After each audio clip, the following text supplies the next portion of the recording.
Hello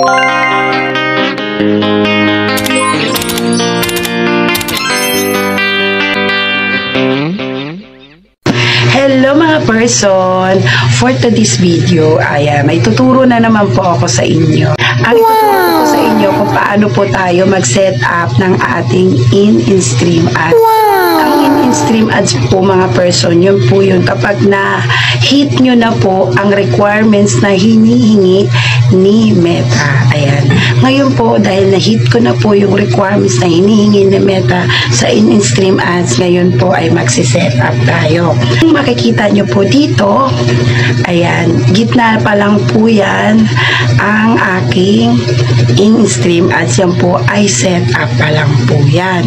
Ngayon, nasa taas po ngayon ang star. So, kapag na-set up ko na po yung in-stream ads, aakyat na po yan sa taas at kasama na po sila ng stars. Yun po. Yung nasa baba po, yun po yung hindi ko pa po na-hit yung nasa baba. Ads on Reels, yan po, yung kusa lang po yan sa'yo darating. Kaso hindi pa po dumarating sa akin. In-stream ads pa lang dumarating sa akin. Yun pa lang po yung ating isi-set up. Ayan. Pero bago po tayo magsiset up mga person, gusto ko lang pong magpasalamat sa lahat ng mga sumuporta sa akin, sa aking vlog. Ayan.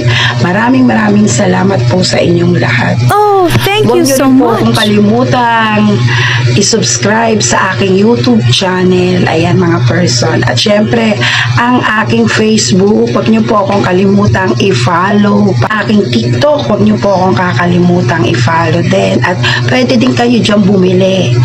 Tsaka huwag niyo rin po akong kalimutang i-follow sa aking Twitter account. Ayan. Start na po tayo sa ating pagsiset up. Ayan. Ayan mga person, nakikita niyo po yan, diba? Tulad na sinabi ko nga sa inyo, gitna po siya ngayon.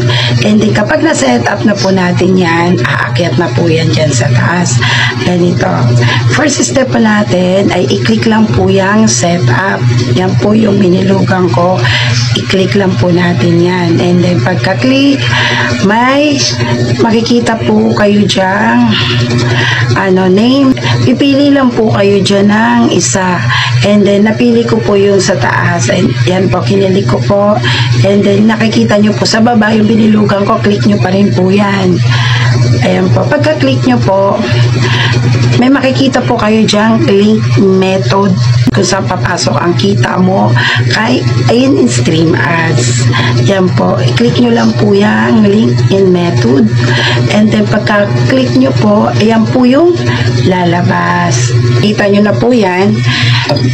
Nakaset na po yan lahat. And click nyo po yung done sa baba. Ayan. Ganyan lang po kasimple. I-click nyo lang po yung done sa baba. At pagka-click nyo po ay, and then check na po natin ang ating monetization. Ayan. Check natin. Ayan mga person, na-check na natin. Ayan, nakita nyo, nasa taas na po siya, kasama na po siya ng stars. Ayan. Kasama na siya ng stars. And then, check pa natin doon sa recommendable. Ayan. Eto po. Na-check ko na. Ayan po ang kinalabasan. Dalawa na po sila. Ayan. Naka-green yan. Ibig sabihin, mula ngayong na nag-set up ako sa oras at sa araw na to, start na po tayo sa ating earnings. Ayan, mga persons. Kumbaga, pagka may makita na po tayong commercial, advertise, yun po yun. Start na po yun sa ating income. Ayan. At yun po, ibig sabihin po nun, monetize na po talaga tayo ng tuluyan. Oh, thank you.